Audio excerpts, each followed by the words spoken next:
গভীর রাত, চারদিকে নীরবতা নেমে এসেছে। মানুষ ঘুমে অচেতন, কিন্তু আল্লাহর এক বান্দি তখনও সেজদায় নিমগ্ন। রাসূলুল্লাহ সাল্লাল্লাহু আলাইহি ওয়াসাল্লামের আদরের কন্যা হযরত ফাতিমা রাদিয়াল্লাহু আনহা তাহাজ্জুদের নামাজ আদায়ের পর দীর্ঘক্ষণ হাত তুলে মুনাজাতে মশগুল ছিলেন। ঠিক সেই সময় দূর পাহাড়ের দিক থেকে একটি ভয়ঙ্কর গর্জন ধ্বনি ভেসে এলো। এটি ছিল সিংহের গর্জন, কিন্তু সেই রাতের আওয়াজ স্বাভাবিকের তুলনায় যেন বেশি তীব্র, বেশি রহস্যময় মনে হচ্ছিল। হযরত ফাতিমা রাদিয়াল্লাহু আনহা চোখ খুলে আকাশের দিকে তাকালেন। মনে এক অজানা আশঙ্কা জাগল, হয়তো কোনো ঘটনা ঘটতে চলেছে। কারণ মদিনার কাছেই একটি পাহাড়ি জঙ্গল ছিল, যেখানে প্রায়ই হিংস্র প্রাণীর ভয় দেখা দিত। বিশেষ করে রাতের বেলায় সেদিকে যাওয়ার কথা কেউ কল্পনাও করত না। অন্যদিকে সেই জঙ্গলের অপর প্রান্তে একটি জীর্ণ কুঁড়ে ঘরে বাস করতেন একজন অসহায় বিধবা মহিলা। তার ছিল না কোনো পরিবার, না ছিল আশ্রয়, না ছিল খাবারের নিশ্চিত ব্যবস্থা। অনেক রাত তিনি উপোস করেই কাটাতেন। মদিনার অধিকাংশ মানুষ তার কষ্টের কথা জানত না। এমনকি হযরত ফাতিমা রাদিয়াল্লাহু আনহাও তার অবস্থা সম্পর্কে খুব বেশি অবগত ছিলেন না। পরদিন সকালে হযরত ফাতিমা রাদিয়াল্লাহু আনহার একটি কাজে রাসূলুল্লাহ সাল্লাল্লাহু আলাইহি ওয়াসাল্লামের ঘরে যাওয়ার প্রয়োজন হলো। তিনি একাই বাড়ি থেকে রওনা হলেন, কিন্তু নবীজির দরজার কাছে পৌঁছেই হঠাৎ থেমে গেলেন। পা যেন আপনা আপনি থেমে গেল। কিছুক্ষণ তিনি দরজার সামনে দাঁড়িয়ে রইলেন এবং ভেতরের কথোপকথন শুনতে লাগলেন। কারণ তখন রাসূলুল্লাহ সাল্লাল্লাহু আলাইহি ওয়াসাল্লাম কয়েকজন সাহাবীর সঙ্গে কথা বলছিলেন, আর তার কণ্ঠে ছিল গভীর চিন্তার ছাপ। তিনি বলছিলেন, হে আমার সাহাবীরা, তোমরা কি জানো মদিনার সীমান্তের কাছে পাহাড়ের ওপারে একটি জঙ্গলের মধ্যে একজন বিধবা মহিলা বসবাস করেন। তার স্বামী আল্লাহর পথে শহীদ হয়েছেন। তিনি অত্যন্ত দরিদ্র অবস্থায় জীবন কাটাচ্ছেন। আজ 2 দিন ধরে তিনি ক্ষুধার্ত। অতএব আমাদের উচিত তার কাছে খাবার পৌঁছে দেওয়া, কারণ তাকে সাহায্য করা আমাদের ঈমানের অংশ।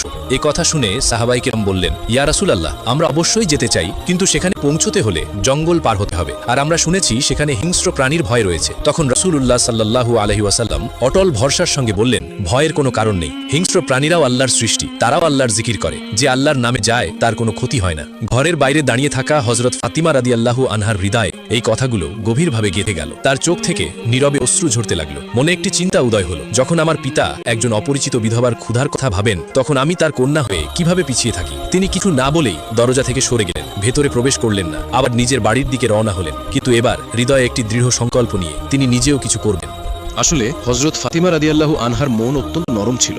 যখন তিনি শুনলেন যে একজন বিধবা মহিলা 2 দিন ধরে ক্ষুধার্ত, তখন তার মন ভেঙে গেল। তিনি দ্রুত নিজের বাড়িতে ফিরে এলেন। অতঃপর বাড়িতে পৌঁছেই সঙ্গে সঙ্গে চুলা জ্বালালেন, নিজের হাতে 2টি রুটি তৈরি করলেন, সাথে কিছু খেজুর নিলেন এবং সেগুলোকে কাপড়ে বেঁধে প্রস্তুত হলেন। যেই তিনি বাইরে বেরোতে লাগলেন, তখন দরজা দিয়ে উম্মে সালামা রাদিয়াল্লাহু আনহা ভেতরে প্রবেশ করলেন এবং বললেন, হে ফাতিমা, আমি তোমার সাথে দেখা করতে এসেছিলাম, কিন্তু দেখে মনে হচ্ছে তুমি কোথায় যাচ্ছ।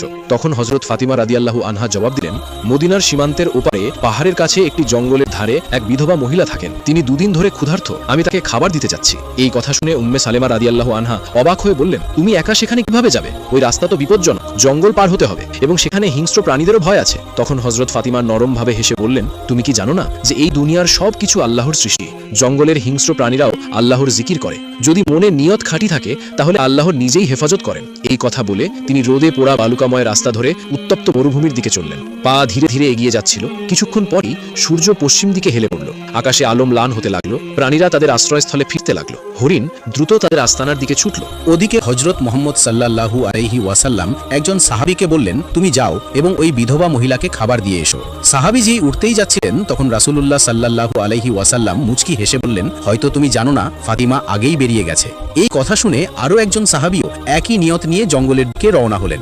এদিকে হযরত ফাতিমা রাদিয়াল্লাহু আনহা অপরিচিত এবং নির্জন রাস্তা দিয়ে জঙ্গলের দিকে যাচ্ছিলেন। তিনি একা ছিলেন, কিন্তু তার পায়ে কোনো দ্বিধা ছিল না। অন্যদিকে ওই সাহাবীও জঙ্গলে প্রবেশ করেছিলেন, কিন্তু দুজনেরই একে অপরের উপস্থিতির খবর জানত না। রাস্তায় হযরত ফাতিমা রাদিয়াল্লাহু আনহার কিছু অদ্ভুত অনুভূতি হলো। তার মনে হলো কেউ যেন তার পেছনে আছে। পরিবেশ তো নীরব ছিল, কিন্তু বাতাসে একটা নড়াচড়া অনুভব হচ্ছিল। তিনি যখন থেমে পেছন ফিরে তাকালেন, তখন তিনি দেখলেন যে একটি সিংহ নীরবে তার পেছনে পেছনে আসছে। কিন্তু হযরত ফাতিমা রাদিয়াল্লাহু আনহার চেহারায় ভয়ের কোনো চিহ্ন ছিল না। তিনি নিজের জায়গায় দাঁড়িয়ে রইলেন এবং সিংহের চোখে চোখ রেখে শান্ত কণ্ঠে বললেন, হে জঙ্গলের সিংহ, তুমিও আল্লাহর সৃষ্টি এবং আমিও। আল্লাহ তোমাকে শক্তি দিয়েছেন, কিন্তু আমাকে ইচ্ছা দিয়েছেন। তুমি কি জানো না যে আল্লাহর হুকুম হলো ক্ষুধার্তকে খাবার দেওয়া, এবং আমি সেই কাজের জন্যই বেরিয়েছি। আমার পথে এসো না, বরং যদি সম্ভব হয় তো আমাকে হেফাজত করো। এই কথা বলে তিনি রোদে পোড়া বালুকাময় রাস্তা ধরে উত্তপ্ত মরুভূমির দিকে চললেন। পা ধীরে ধীরে এগিয়ে যাচ্ছিল।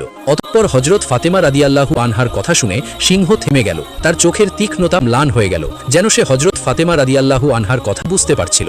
ফাতিমা রাদিয়াল্লাহু আনহার মুখ থেকে যখনই এই আত্মবিশ্বাসী কথাগুলো বের হলো, তখন একটি আশ্চর্যজনক